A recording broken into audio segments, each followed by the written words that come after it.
Essential doctrines of క్రిస్టియానిటీలో ఇప్పటి వరకు మనము బిబ్లియాలజీ గురించి నేర్చుకున్నాము. Theology proper the study of God and doctrine on Trinity గురించి నేర్చుకున్నాము. Christology the study of the deity of the Lord Jesus Christ గురించి నేర్చుకున్నాము. ఇప్పుడు న్యూమటాలజీ గురించి నేర్చుకోవాలి. The study of the Holy Spirit, న్యూమటాలజీని మనం అందులో రెండు భాగాలు ఉన్నది. ఒకటేమో న్యూమా ప్లస్ లోగోస్. గ్రీక్ లో న్యూమా అంటే విండ్ అని కానీ, బ్రెత్ అని కానీ, స్పిరిట్ అని కానీ మీనింగ్ వస్తుంది. ఈ గ్రీక్ లాంగ్వేజ్ చాలా రిచ్ లాంగ్వేజ్. ఆ రిచ్ లాంగ్వేజ్ ఎలా ఉంటుందంటే ఈ గ్రామటికల్ స్ట్రక్చర్ లో కొంచెం తేడా వచ్చిన ఆ వెర్బ్ కానీ, నౌన్ కానీ ఎక్కడెక్కడ కొంచెం తేడా వస్తే మీనింగ్ మారిపోతుంది బాగా. ఇప్పుడు న్యూమా అనే ఇదే పదాన్ని ద స్పిరిట్ ఆఫ్ మ్యాన్ కింద వాడతారు, ద స్పిరిట్ ఆఫ్ గాడ్ కింద వాడతారు. అంటే హోలీ స్పిరిట్ అని అర్థం అన్నమాట. సో న్యూమటాలజీ అన్నప్పుడు మన ఉద్దేశం ఏంటిదంటే it is a study of the biblical doctrine of the Holy Spirit in systematic theology. Logos అంటేనేమో మనకు తెలిసింది స్టడీ అని కానీ, మ్యాటర్ అని కానీ, వర్డ్ అని కానీ, థింగ్ అని కానీ చెప్పవచ్చు. Function of the God head with regard to salvation గురించి ఇందాక కూడా మనం మాట్లాడుకున్నాం. తండ్రి అయిన దేవుని నుండి కుమారుడైన యేసుక్రీస్తు ద్వారా పరిశుద్ధాత్మ దేవునిచే అంటాం అనేది చాలా ఈ ఒక్క స్లైడ్ బాగా అర్థం చేసుకుంటే మనకు చాలా విషయాలు బాగా అర్థమవుతుంది. From God the Father through the Lord Jesus Christ by the Spirit of God by the Holy Spirit, that is a function of the God head అని చెప్పొచ్చు. రక్షణ ప్రణాళిక గురించి మాట్లాడినప్పుడు తండ్రి అయిన దేవుడు రక్షణ ప్రణాళిక వేశాడు, కుమారుడైన దేవుడు ఆ ప్రణాళికను నెరవేర్చాడు, పరిశుద్ధాత్మ దేవుడు రక్షణను అన్వయింపచేశాడు. ఎందుకంటే రక్షణ అనేది చాలా కేంద్రమైనది. దేవుడు మనం రక్షించడానికి ఒక బలియాగముగా కల్వసురులో తను తాను అర్పించుకోవడానికి ఈ లోకానికి వచ్చాడన్న సత్యము మనకు అర్థం కాకపోతే దైవిక సంబంధమైన వివరాలు ఏవి మనకు అర్థం కావు. సో మన study approach, pneumatology study approach ఎలా ఉంటుందంటే ఇలా ఉంటుంది. మొట్టమొదట పరిశుద్ధాత్మ దైవత్వాన్ని గురించి మనం నేర్చుకుంటాం. పరిశుద్ధాత్మ దేవుడు అంటానికి కారణాలు ఏమైనా ఉన్నాయా బైబిల్లో, వాటి గురించి చూస్తాం. మొదటిది. రెండోది, పరిశుద్ధాత్మ గనుక దేవుడైతే దేవుడికి ఉండవలసిన అట్రిబ్యూట్స్ అన్ని పరిశుద్ధాత్మ దేవునికి ఉన్నాయా లేవా అనేది రెండోదిగా చూస్తాం. మూడవది, పరిశుద్ధాత్మ దేవుడు త్రిత్వంలో ఒక వ్యక్తి అని అనుకున్నట్లయితే ఆయన పరిశుద్ధాత్మ దేవునికి వ్యక్తిత్వం ఉందా, వ్యక్తిత్వం ఉంటే ఎలా ఉంది, దాని గురించిన కొంత వివరణ మనం చూస్తాం. నాలుగవది, పరిశుద్ధాత్మ దేవుని గురించి బైబిల్లో కొన్ని సింబల్స్ ఉన్నాయి, వాటి గురించి క్లుప్తంగా చూస్తాం. ఆ తర్వాత పరిశుద్ధాత్మ దేవుని యొక్క పరిచర్య, పరిశుద్ధాత్మ దేవుడు ఎలా పనిచేస్తాడు అనే దాని గురించి చూస్తాము. ఆ తర్వాత పరిశుద్ధాత్మ దేవుని వరములు, పరిశుద్ధాత్మ దేవుని ఫలము, 7 భాగాలుగా మనం చూస్తాము. సాధ్యమైనంత మటుకు మనకి ఎంతైతే అవసరమో వాటి గురించి తప్పనిసరిగా మనం నేర్చుకునే ప్రయత్నాన్ని మనం చేద్దాం. మొట్టమొదటిగా the deity of the Lord Holy Spirit అంటే యేసుక్రీస్తు దేవుడు అని ఎలాగైతే చూసామో పరిశుద్ధాత్మడు దేవుడు అంటానికి బైబిల్లో మనకి ఇక్కడ ఆధారాలు కనబడతాయి అనేది. ఉదాహరణకి ఇక్కడ మనం మొదలు పెడదాం. ఎందుకంటే నూతన నిబంధన దాని గురించిన ప్రస్తావన ఇర్మియా గ్రంథం 31వ అధ్యాయంలో 33, 34 వచనాల్లో రాయబడింది. అక్కడ మాట్లాడినప్పుడు యెహోవా వాక్కు ఇదే, ఇశ్రాయేలీయుల దేవుడు అనే 23వ వచనం కూడా అదే మాట మాట్లాడతాడు అని ఈ ఇర్మియా గ్రంథంలో రాయబడిన మాటని హెబ్రీ గ్రంథకర్త ఇదే భాగాన్ని తీసుకొని 10వ అధ్యాయము 15, 16, 17 వచనాల్లో అక్కడ పరిశుద్ధాత్మ దేవునికి అన్వయిస్తాడు, ప్రభువు అని కూడా చెప్తాడు. అంటే త్రిత్వములో తండ్రి అయిన దేవుడు, కుమారుడైన దేవుడు, పరిశుద్ధాత్మ దేవుడు అంటే యేసుక్రీస్తు ఏ విధంగా దేవుడు, పరిశుద్ధాత్ముడు కూడా దేవుడు కాబట్టి త్రిత్వంలో ఆ దేవునితో సమానమైనటువంటి ఆ పరిస్థితి ఇక్కడ మనకు స్పష్టంగా కనబడుతుంది. ఇర్మియా గ్రంథం 31వ అధ్యాయం 33వ వచనం, ఈ దినములైన తర్వాత నేను ఇశ్రాయేలు వారితోనూ యూదా వారితోనూ చేయబో నిబంధన ఇదే. వారి మనస్సులలో నా ధర్మ విధి ఉంచెదను. వారి హృదయముల మీద దాన్ని వ్రాసెదను. ఇదే యెహోవా వాక్కు. 34 వచనం. నేను వారి దోషములను క్షమించి వారి పాపములను ఇక ఎన్నడను జ్ఞాపకం చేసుకొనను. గనుక అల్పులేమి గనులేమి అందరును నన్నెరుగుదురు. ఇదే యెహోవా వాక్కు అని అక్కడ యిర్మీయా రాస్తాడు. యాక్చువల్‌గా చెప్పాలంటే బైబిల్ పండితులు ఏమంటారంటే ఈ వాగ్దానము లేక ఈ నిబంధన అనేది ఇశ్రాయేలును ఉద్దేశించి రాసింది. కానీ ఆశ్చర్యం ఏంటంటే ఇదే వాగ్దానము దేవుడు సంఘానికి అన్వయింపజేశాడు. యాక్చువల్‌గా పాత నిబంధనలో సంఘం గురించిన వివరణ మనకు క్లియర్‌గా కనపడదు. అయితే అది మరుగున పెట్టాడు. అది ఎఫెసీ పత్రిక 3వ అధ్యాయంలో సంఘము అనేది మర్మంగా అపోస్తలుడు పౌలు మనకు చెప్తాడు. ఇదే మాటని హెబ్రీ గ్రంథకర్త 10వ అధ్యాయము 15వ వచనం అంటాడు చూడండి. ఈ విషయమై పరిశుద్ధాత్మ కూడా మనకు సాక్ష్యం ఇచ్చుచున్నాడు.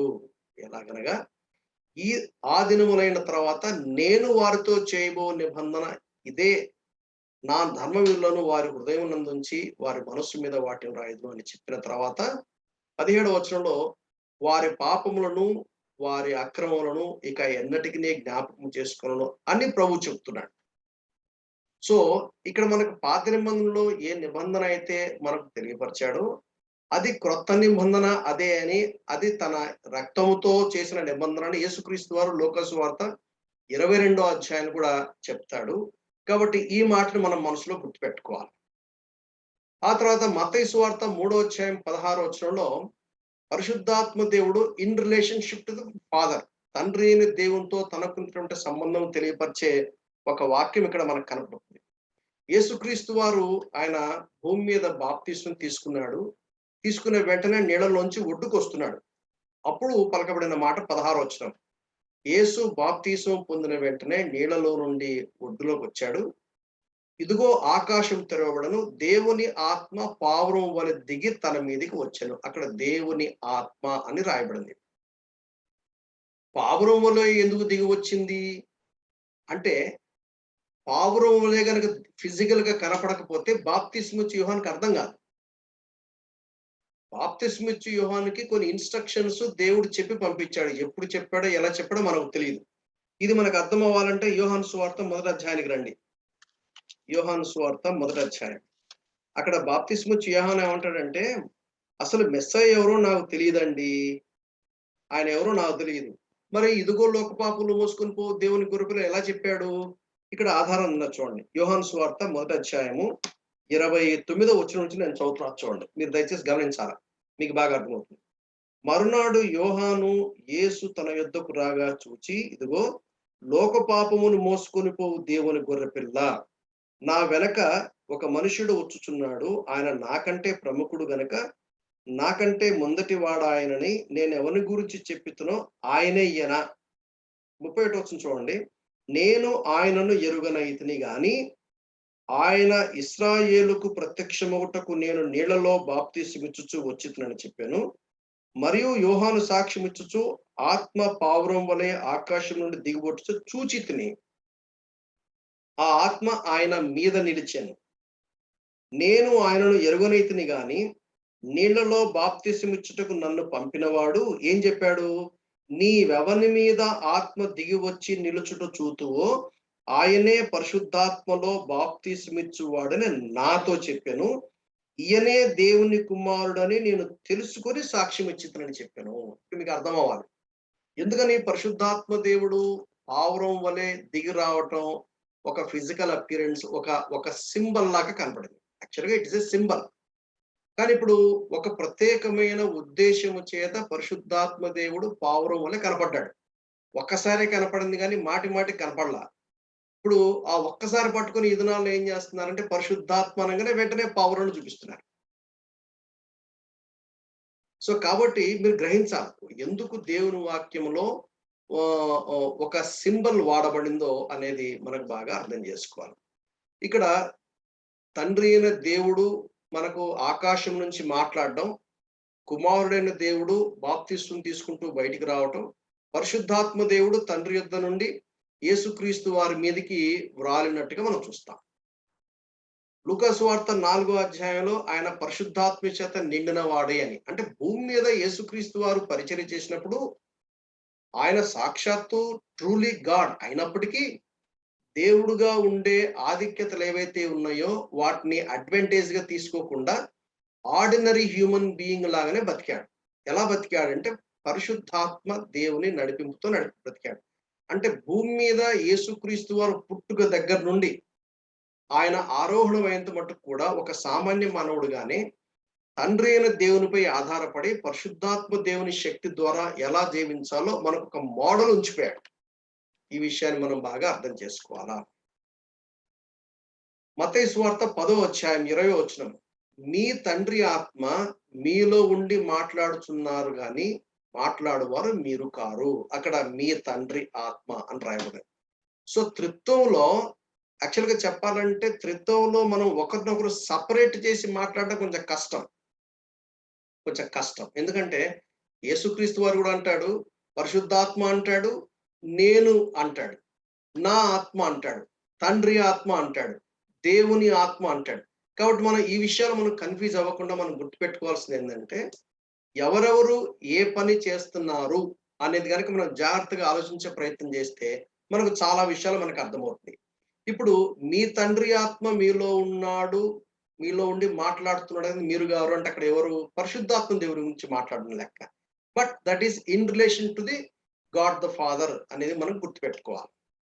లూకా సువార్త 1వ అధ్యాయం 35వ వచనం, పరిశుద్ధాత్మ నీ మీదికి వచ్చును, సర్వోన్నతుని శక్తి నిన్ను కమ్ముకొనును, గనక పుట్టబోవు శిశువు పరిశుద్ధుడే, దేవుని కుమారుడు అనబడును. దేవుని కుమారుడు అంటే దేవుడు. గతంలో కూడా మనం మాట్లాడుకున్నాం.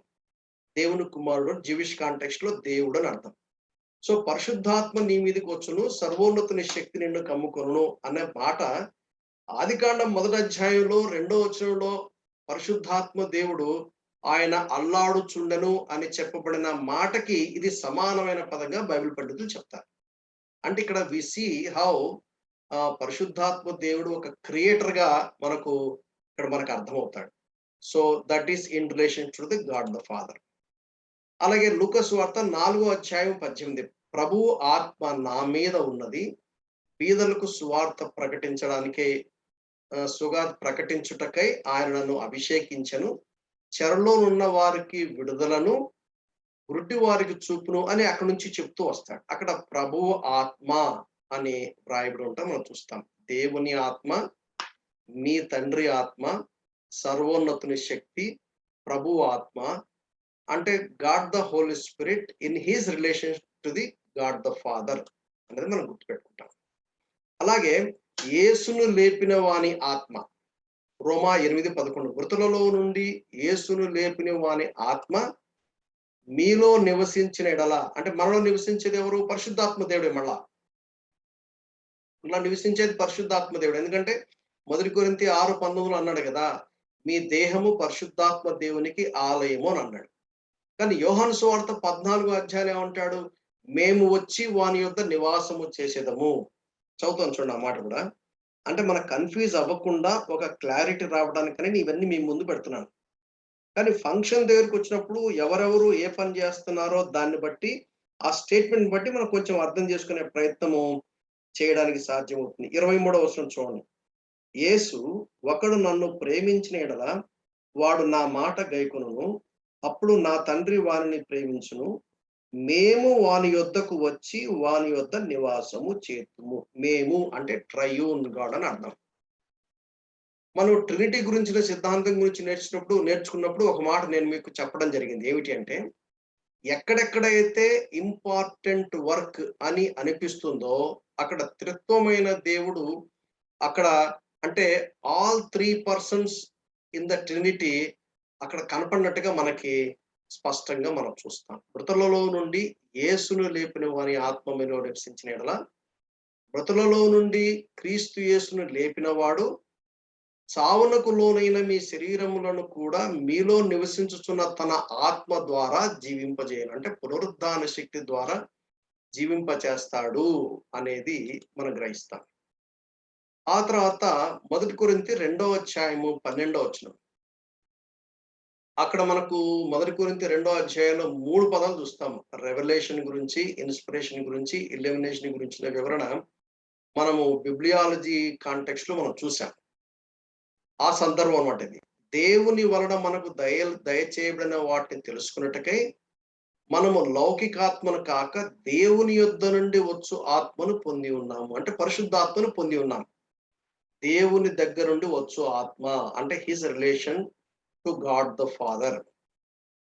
2 కొరింథీ 3:3 రాతి పలక మీద గాని సిరాతో కానీ వ్రాయబడక మెత్తని హృదయములు అను పలకల మీద జీవము గల దేవుని ఆత్మతో మా పరిచర్య మూలంగా వ్రాయబడిన క్రీస్తు పత్రిక అయి ఉన్నారని మీరు తేటపరచబడుతున్నారు. అంటే ఇక్కడ దాన్ని బట్టి ఏమర్థం చేసుకోగలమంటే పరిశుద్ధాత్మ దేవుడు మనతో మాట్లాడినప్పుడు మనలో కన్విక్షన్స్ ఏర్పడతాయి. యోహాను సువార్త 16:8. ఆ కన్విక్షన్స్ ఏర్పడినప్పుడు చెదిరిపోకుండా, మర్చిపోకుండా పర్మనెంట్ గా మన హృదయంలో గుర్తుండడానికి పరిశుద్ధాత్మ దేవుడు చేసే పనేది. ఏం చేస్తాడు?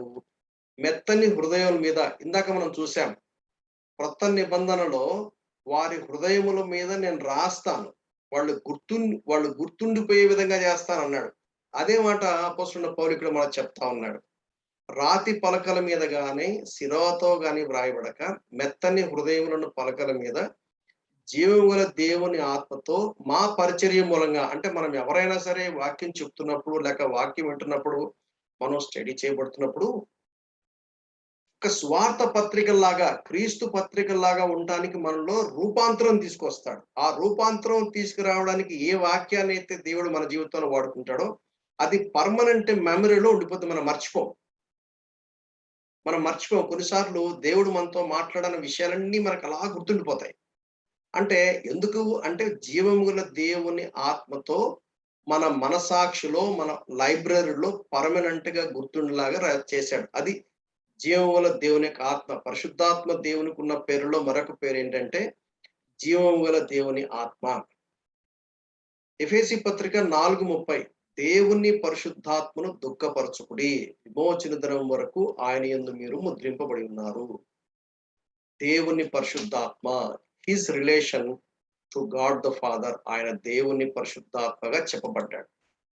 1 యోహాను పత్రిక 3వ అధ్యాయం 24వ వచనం ఆయన మనకు అనుగ్రహించిన ఆత్మ మూలముగా తెలుసుకొనుచున్నాము.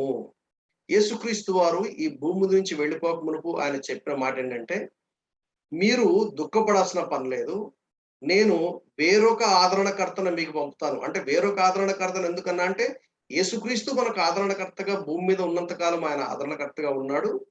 ఆయన పోయిన తర్వాత పరిశుద్ధాత్మ దేవుని ఆదరణకర్తగా పంపిస్తున్నాడు. అంటే యేసుక్రీస్తు వారు నేను పంపిస్తానన్నాడు, తండ్రి అయిన దేవుడు పంపిస్తాడన్నాడు. సో మీరు అర్థం చేసుకోవాలి. ఎందుకంటే యేసుక్రీస్తు వారు భూమి మీద నుండి ఆయన వెళ్ళిపోయిన తర్వాతే పరిశుద్ధాత్మ దేవుడు రావడానికి సాధ్యమవుతుంది. ఆ మధ్యలో పెంతెకొస్తు ఉంటే 50 days ర్యాప్చర్ అయిన తర్వాత యేసుక్రీస్తు వారు ఎత్తబడిన తర్వాత 40 దినాలు ఆయన భూమి మీద ఉన్నాడు. అపోస్తలుల కార్యం 1వ అధ్యాయంలో మనం చూస్తాం. వాళ్ళు మేడగది మీద కనిపెట్టుకుని ఉండమని చెప్పాడు. అంటే బహుశా 10 days వాళ్ళు వెయిట్ చేశారు. పరిశుద్ధాత్మ దేవుని పంపించాడు. ఆయన మనకు అనుగ్రహించిన ఆత్మ. విత్ రిగార్డ్ టు సన్, యేసుక్రీస్తు వారికి తో పరిశుద్ధాత్మ దేవునికి ఉన్నటువంటి ఆ రిలేషన్షిప్ మనం చూస్తాం.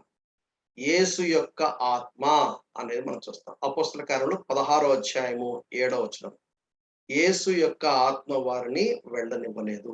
సెకండ్ మిషనరీ జర్నీలో వాళ్ళు వెళ్తున్నప్పుడు పౌలేమో ఒక చోటకి వెళ్దాం అనుకున్నాడు, కానీ దేవుడేమో God is a different plan. కాబట్టి నీవు ఇప్పుడు అక్కడికి వెళ్ళాల్సిన పని లేదని చెప్పి రూట్ కొంచెం మార్చాడు. అక్కడ యేసు యొక్క ఆత్మ అని చెప్పబడింది. రోమా 8:9 దేవుని ఆత్మ మీలో నివసించు ఎడల మీరు ఆత్మ స్వభావం గలవారే కానీ శరీర స్వభావం గలవారు కారు. ఎవడైనను క్రీస్తు ఆత్మ లేని వాడైతే వాడైన వాడు కాడు. ఇందాక నేను మీతో అనింది అది. యాక్చువల్గా నివసించేది పరిశుద్ధాత్మ దేవుడే.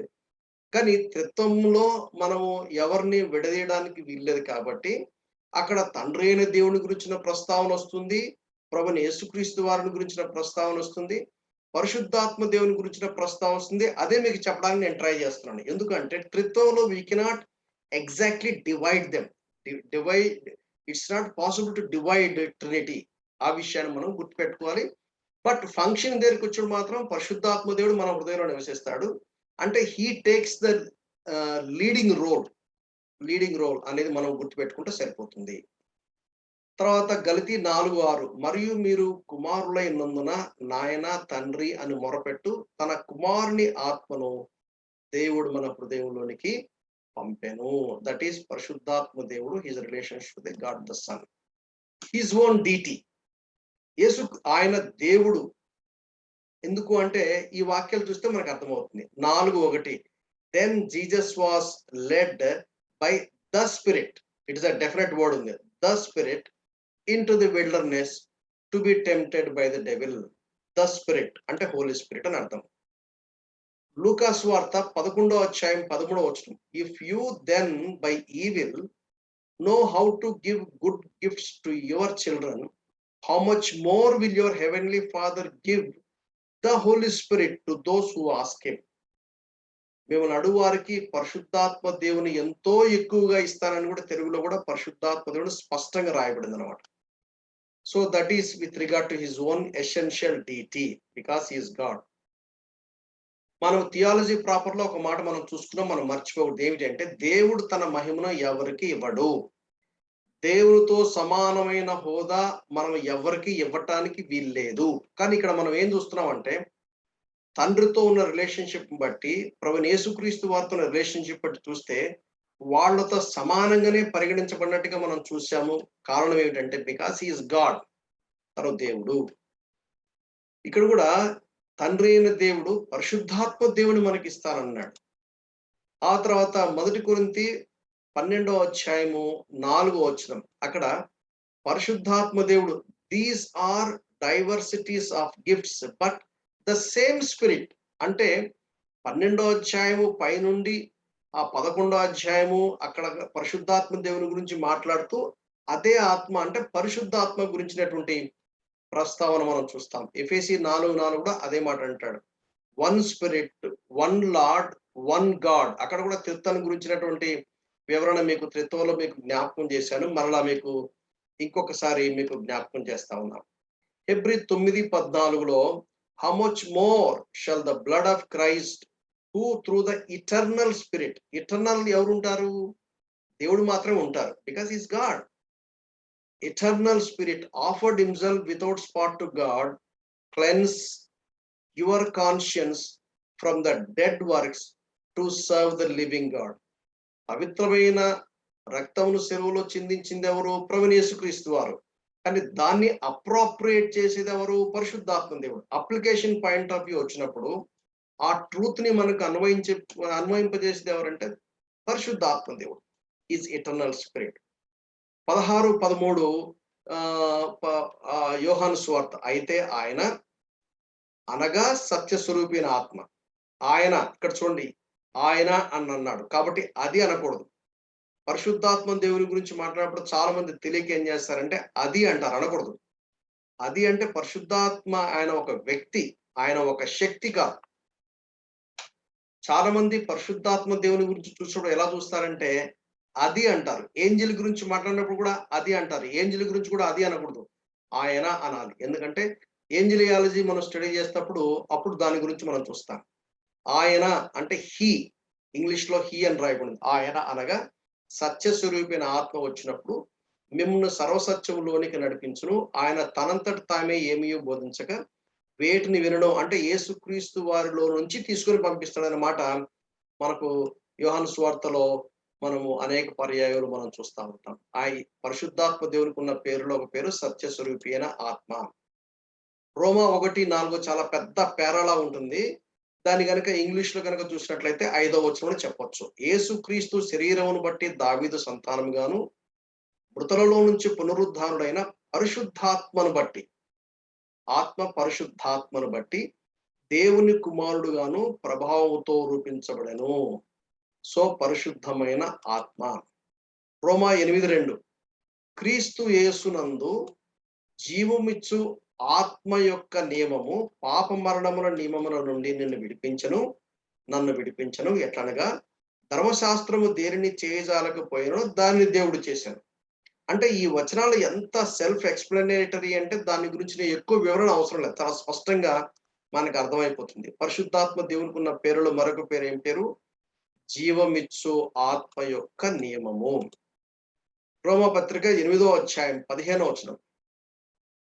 ఏలైనగా మరలా భయపడుటకు మీరు దాస్యపు ఆత్మను పొందలేదు గాని దత్తపుత్రాత్మను పొందితిరి. ఆ ఆత్మ కలిగిన వారమై మనము అబ్బా తండ్రి అని మొరపెట్టుచున్నాము. దత్తపుత్రాత్మ అంటే దేవుడు మనల్ని తన కుటుంబంలో చేర్చుకున్నప్పుడు దత్తత తీసుకున్నట్టుగా అడాప్టెడ్ సన్. ఎందుకంటే వీ హ్యావ్ ఏ గ్రోత్. అది మనం డాక్ట్రిన్ అండ్ సాల్వేషన్ కూడా మరొకసారి మనం వాటిని జ్ఞాపకం చేసుకుంటాం. 2 కొరింథీ 4:14 కాగా విశ్వసించితిని గనుక మాటలాడితిని అని వ్రాయబడిన ప్రకారము అట్టి విశ్వాసముతో కూడిన ఆత్మ గలవారమై. విశ్వాసముతో కూడిన ఆత్మ, విశ్వాసముతో కూడిన ఆత్మ. 2 కొరింథీ 4:14. ఆ తర్వాత హెబ్రీ 10:29. మీరు ఊరికే వచనాలు గుర్తుపెట్టుకోండి. ఇవన్నీ మీరు ప్రజెంట్ చేసేటప్పుడు ఇవన్నీ మీరు చెప్పాల్సిన పని లేదు. Not necessary. మీకు రెఫరెన్స్ కోసం, అంటే అటు త్రిత్వం గురించి మాట్లాడుతూ, త్రిత్వంలో ఉన్న రిలేషన్షిప్ గురించి మాట్లాడుతూ, పరిశుద్ధాత్మ దేవుడికి ఇవ్వబడిన పేర్లు లేక బిరుదులు ఏవైతే ఉన్నాయో వాటి గురించి మాట్లాడుతున్నప్పుడు ఆయనలో ఉన్నటువంటి గుణగణాలు, ఆయనలో ఉన్నటువంటి క్యారెక్టరిస్టిక్స్ అనేవి మనకు బాగా అర్థమవుతుంది. చూడండి, కృపకు మూలము ఆత్మ, విశ్వాసంతో కూడినటువంటి ఆత్మ. ఈ పేర్లలో ఏమవుతుందంటే ఆ క్యారెక్టర్, ఆ గుణగణాలు మనకు అర్థమవుతాయి. ఇట్లుండగా దేవుని కుమారుని పాదములతో త్రొక్కి తాను పరిశుద్ధపరచబడుటకు సాధ్యమైన నిబంధన రక్తమును అపవిత్రమైనదిగా ఎంచి కృపకు మూలమగు ఆత్మ, అంటే ఈ పరిశుద్ధాత్మ దేవుడు కృపకు మూలమగు ఆత్మ అని మనకు అర్థమవుతుంది. 1 పేతురు 4:14. ఇది చూడండి, ఈ మాట చూడండి. క్రీస్తు నామము నిమిత్తము మీరు నింద పాలైన ఎడల మహిమా స్వరూపయగు ఆత్మ అనగా దేవుని ఆత్మ, బికాస్ ఈజ్ గాడ్. మహిమా స్వరూపైన ఆత్మ. ఎందుకంటే మహిమ అనేది, గాడ్స్ గ్లోరీ అనేది దేవుడు ఎవరితో షేర్ చేసుకోడు. Because Holy Spirit is God. ఆ దేవుడికి ఏ మహిమ ఉండాలో ఆ మహిమ పరిశుద్ధాత్ముడు కూడా ఉంది, అనగా దేవుని ఆత్మ. మహిమా స్వరూపైన ఆత్మ అనగా దేవుని ఆత్మ మీ మీద నిలుచుతున్నాడు. అపోస్తల కార్యములు 5వ అధ్యాయము, దీంట్లో ఇంకా చాలా స్పష్టంగా మనం చూస్తాం. మనకు తెలుసు అననీయ సప్పీరా స్టోరీ. 3వ వచనం చూడండి. అప్పుడు పేతురు అననీయ, నీ భూమి వెలలో కొంత దాచుకుని పరిశుద్ధాత్మను మోసపుచ్చుటకు సాతాను ఎందుకు నీ హృదయమును ప్రేరేపించను. ఆ దినాల్లో ఏం జరుగుతుందంటే, వాళ్ళు అంతకు మునిపే 4వ అధ్యాయం చివరి వచనాల్లో ఏం చూస్తామంటే, బర్నబా తనకున్న ఆస్తి అంతా అమ్మేసి తీసుకొచ్చి అపోస్తలుల పాదం దగ్గర పెట్టేశాడు. అట్లా కొంతమంది పెడుతూ పోయారు. పెడుతూ పోయినప్పుడు సర్వసాధారణంగా ఏం చేస్తుందంటే, సంఘం వాళ్ళని చూసి, అబ్బా మీరు చాలా దేవుని కోసం మీరు చాలా మంచి పని చేసి మెచ్చుకుంటారు కదా, బహుశా వీళ్ళు కూడా అలా మెచ్చుకోవాలని చెప్పి ఏం చేసి ఉంటారంటే వాళ్ళు ఆస్తులు అమ్మారు. అయితే అమ్మిన తర్వాత ఏం చేశారంటే, వాళ్ళు అపోస్తలుల పాదం దగ్గర పెట్టేటప్పుడు ఎటువంటి యాటిట్యూడ్‌తో పెట్టారు? ఉన్నదంతా తెచ్చి అపోస్తలుల పాదం దగ్గర పెట్టిన యాటిట్యూడ్ అక్కడ చూపించారు. అందుకనే ఈ మాట అన్నాడు. అప్పుడు పేతురు అననీయ, నీ భూమి వెలలో కొంత దాచుకొని పరిశుద్ధాత్మను మోసపుచ్చుటకు సాతాను ఎందుకు నీ హృదయమును ప్రేరేపించెను. అంటే ఎవరికి తెలియదులే అని అనుకున్నాడు. 4వ వచనం, అది నీ యొద్ద ఉన్నప్పుడు నీదే కదా, అమ్మిన పిమ్మట అది నీ వశమై ఉండలేదా? ఎందుకు ఈ సంగతి నీ హృదయంలో ఉద్దేశించుకొనుచున్నావు? నువ్వు మనుషులతో కాదు దేవునితోనే అబద్ధమాడితివి. 3వ వచనంలో ఎవరిని మోసపుచ్చుతావు అని చెప్పినారు? పరిశుద్ధాత్మను మోసపుచ్చినాడు అని చెప్పినారు. 4వ వచనంకి వచ్చేటప్పటికి పరిశుద్ధాత్మ అనకుండా ఇక్కడ ఏమంటున్నాడు అపోస్తలుడైన పేతురు? దేవునితో అబద్ధం ఆడినావు. అంటే పరిశుద్ధాత్ముడు దేవుడు అని అర్థం. ఈ విషయం మనకు అర్థం కావాలి. పరిశుద్ధాత్ముడు, ముందేమో పరిశుద్ధాత్మ అన్నాడు 3వ వచనంలో, నువ్వు పరిశుద్ధాత్మ మోసపుచ్చావని చెప్పాడు. 4వ వచ్చినప్పటికి ఈ పరిశుద్ధాత్మ అనకుండా మనుషులతో కాదు దేవునితోనే అబద్ధం ఆడావు. అంటే పరిశుద్ధాత్మను దేవునితో ఈక్వేట్ చేశాడు. ఎవరు? అపోస్తలుడైన పేతురు. కారణం ఏంటంటే పరిశుద్ధాత్ముడు దేవుడు. యాక్చువల్‌గా ఈ ఒక్క కాంటెక్స్ట్ చాలు.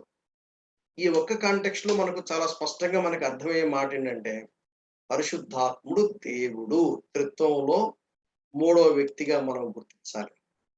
1 పేతురు 4:14 క్రీస్తు నామము నిమిత్తము మీరు నింద పాలైన యెడల మహిమా స్వరూపైన ఆత్మ అనగా దేవుని ఆత్మ. ఇందాక కూడా మనం దాన్ని చెప్పుకున్నాం. మళ్ళా ఇదే మాట మనం రిపీట్ చేస్తున్నాం. మహిమా స్వరూపైన ఆత్మ అన్నాడు, మరలా దేవుని ఆత్మ అన్నాడు. దైవత్వం అనడానికి బలమైన కారణాలు ఏమిటంటే, త్రిత్వంలో కూడా పరిశుద్ధాత్మ దేవుణ్ణి తండ్రి అయిన దేవుడితో సమానంగా, కుమారుడైన దేవునితో సమానంగా చెప్పబడినట్లుగా 2 కొరింథీ 13:14 బెనడిక్షన్ అంటారు. బెనడిక్షన్ అంటే గుడ్ సేయింగ్ అని అర్థం. డిక్షన్ అంటే సేయింగ్, బెనే అంటే గుడ్ అని అర్థం. అదే మాలేడిక్షన్ అంటే బ్యాడ్ ప్రొనౌన్సియేషన్. బెనడిక్షన్ అంటే గుడ్ ప్రొనౌన్సియేషన్ అని మీనింగ్ అన్నమాట. 2 కొరింథియన్స్ 13:14 ప్రభువైన యేసుక్రీస్తు కృపయు, దేవుని ప్రేమయు, పరిశుద్ధాత్మ సహవాసమును మీకందరికి తోడైయుండును గాక అని అపోస్తలుడు పౌలు కొరింథీయులకు రాస్తూ అంటాడు. అంటే అర్థం ఏందంటే, పరిశుద్ధాత్మ దేవుడు ఆరాధనను స్వీకరిస్తాడు. Because he is God. పరిశుద్ధాత్ముడు దేవుడు. అంటే హి ఈస్ నో లెస్.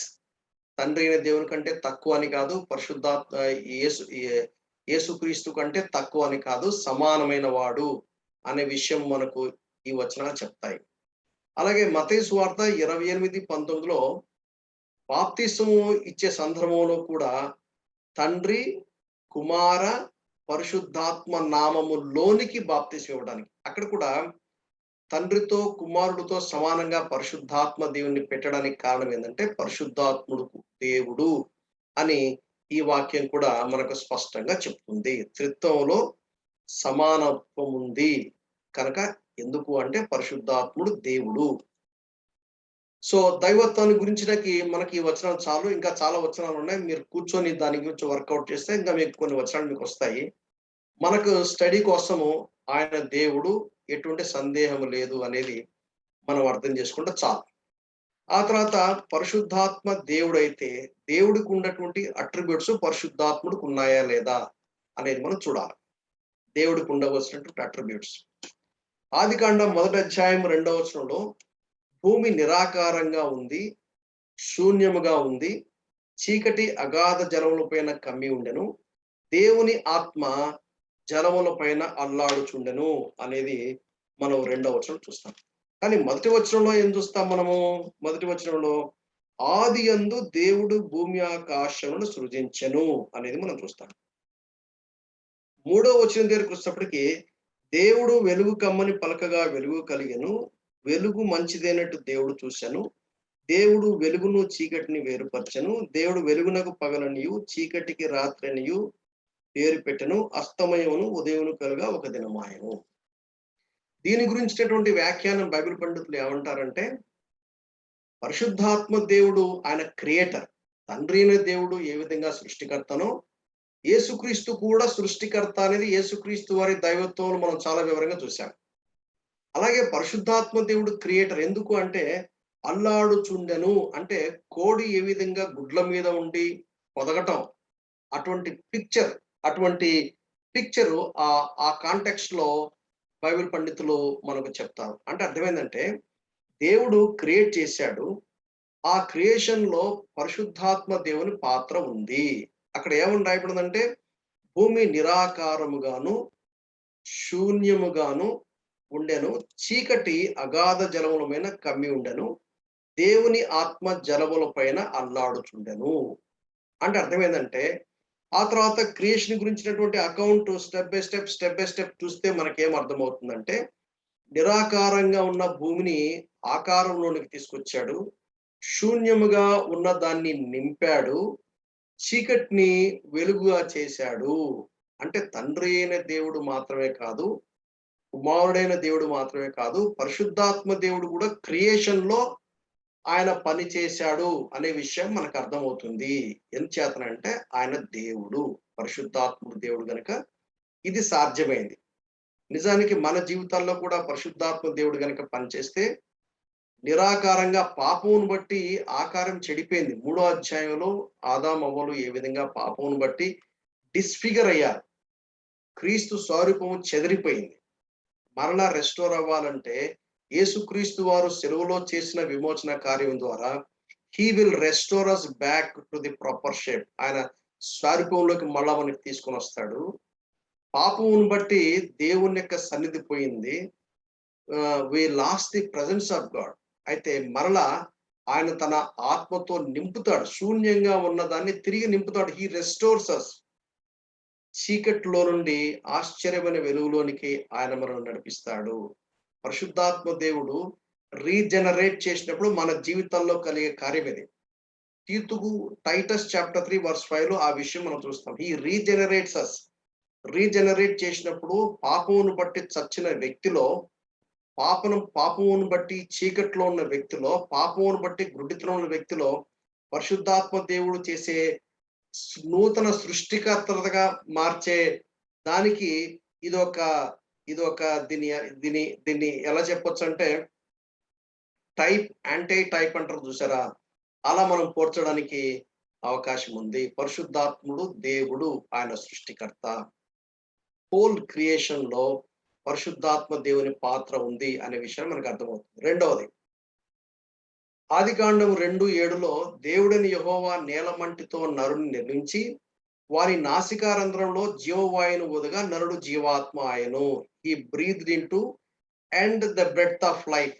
ఎక్కడ వచ్చింది? జీవవాయువు ఊదాడు అంటే దేవుడు తన ఆత్మను మంటి బొమ్మలోనికి పంపడంలో మనిషి జీవాత్మ అయ్యాడు. అందుకనే నీవు ఆ పండు తిన్న దినమున నువ్వు నిశ్చయంగా చస్తావు అంటే దేవుని యొక్క సన్నిధి వెడలిపోవటం అన్నమాట. ఈ విషయాన్ని మనం గ్రహించాలి. అంటే పరిశుద్ధాత్మ దేవుడు సృష్టికర్త. He was involved even when Adam and Eve were created. మానవుని నిర్మాణంలో కూడా పరిశుద్ధాత్మ దేవుని పాత్ర జీవవాయువు. He breathed into the breath of life. ఎక్కడి నుంచి వచ్చిందంటే because of the spirit of God. ఆయన నాసిక రంధ్రంలో జీవవాయువును ఊదాడు. యోబు 33:4 ఇంకా స్పష్టంగా అంటాడు, దేవుని ఆత్మ నన్ను సృజించను, సర్వశక్తుని యొక్క శ్వాసము నాకు జీవం ఇచ్చెను. మనకు జీవం ఎక్కడి నుంచి వస్తుంది? పరిశుద్ధాత్మ దేవుడు చేసే ఒక గొప్ప కార్యం. నన్ను సృజించను, ఈ క్రియేటెడ్ మీ.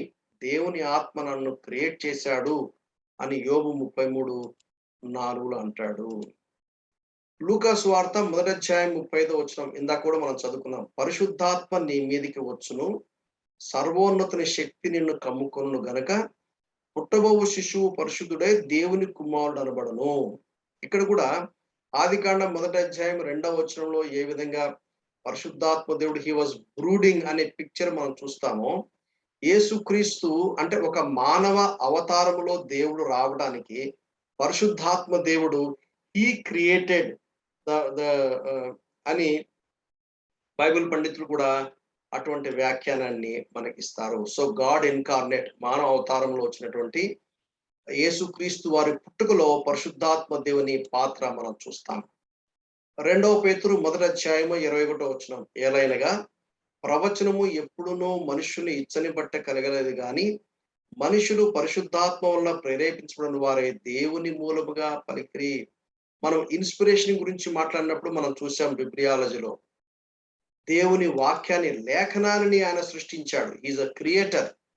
జనరల్ క్రియేషన్ లో మనం చూస్తాము, మానవుని క్రియేషన్ లో మనం చూస్తాము, యేసుక్రీస్తు వారి పుట్టుకలో మనం చూస్తాము.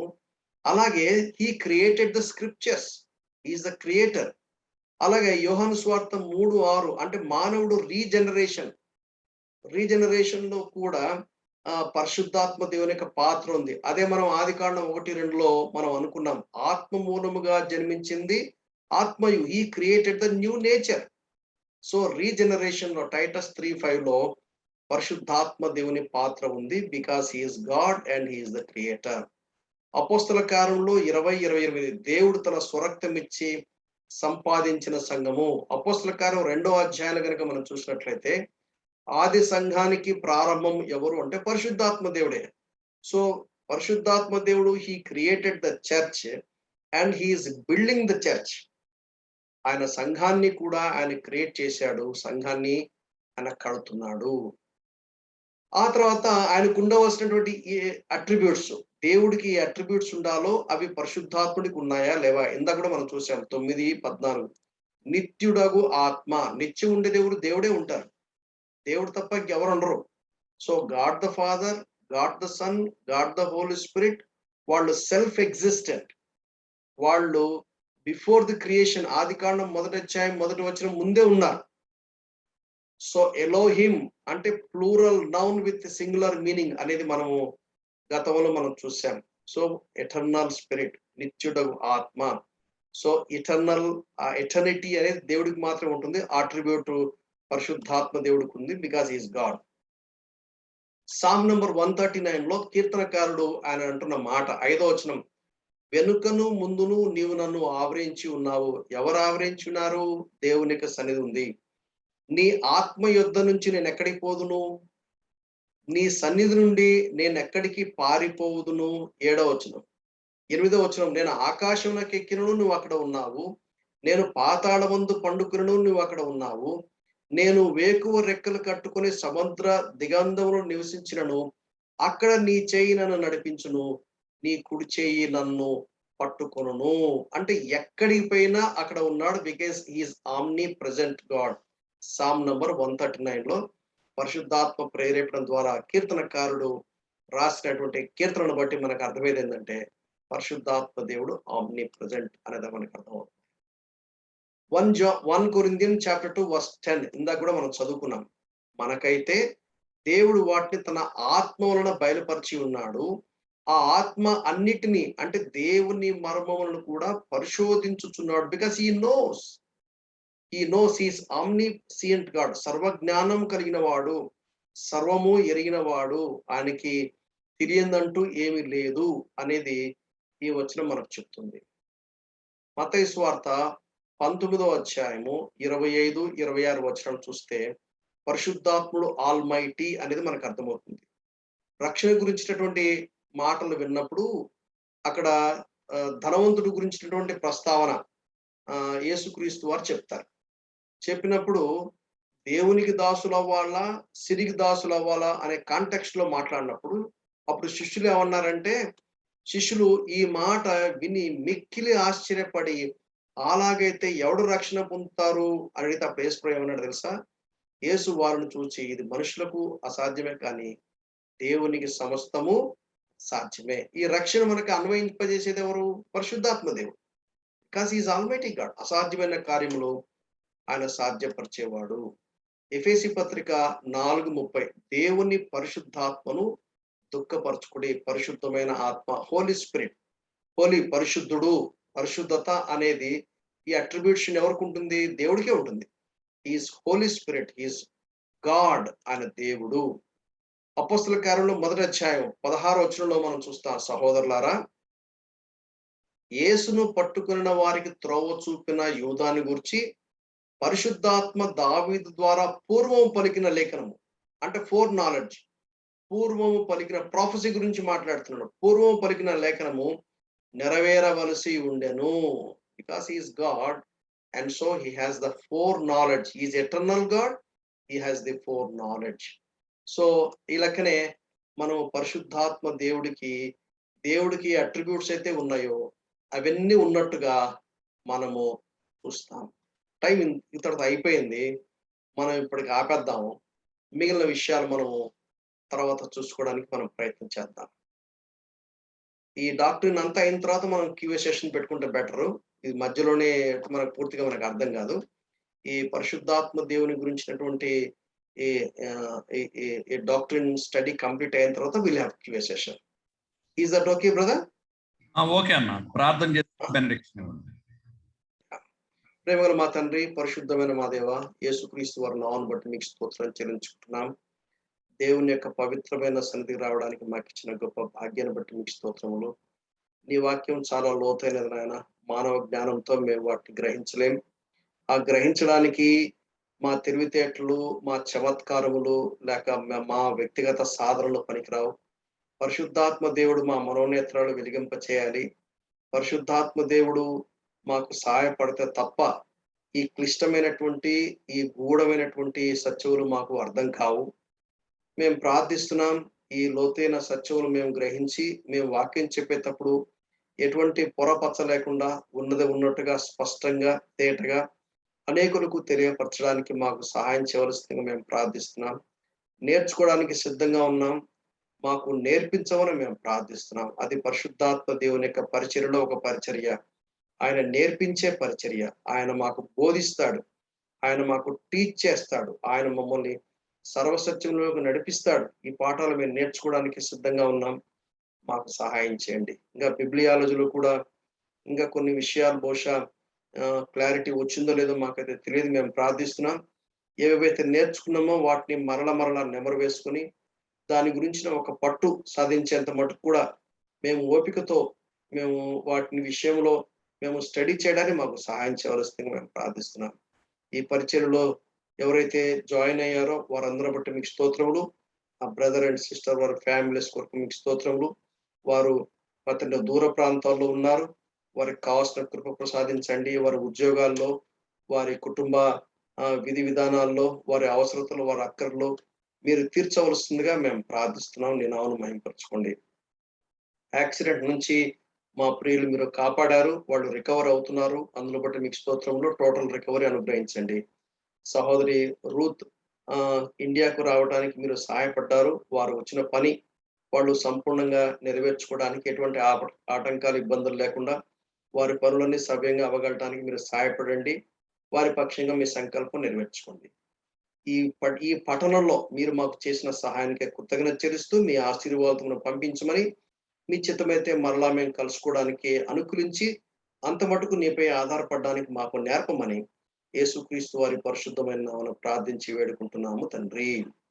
ఆమేన్, ఆమేన్, ఆమేన్. మన ప్రభువైన యేసుక్రీస్తు వారి కృప, తండ్రి అయిన దేవుని యొక్క ప్రేమ, పరిశుద్ధాత్మ దేవుని యొక్క సహవాసము, తన ప్రియమైన సంఘానికి ఈ సమయంలో సహవాసంలో జతపరచబడిన ప్రతి వారికి, వారి కుటుంబాలకి ఇప్పుడు ఎల్లప్పుడు సదా తోడైండు నడిపించును గాక. ఆమేన్. Thank you. God bless.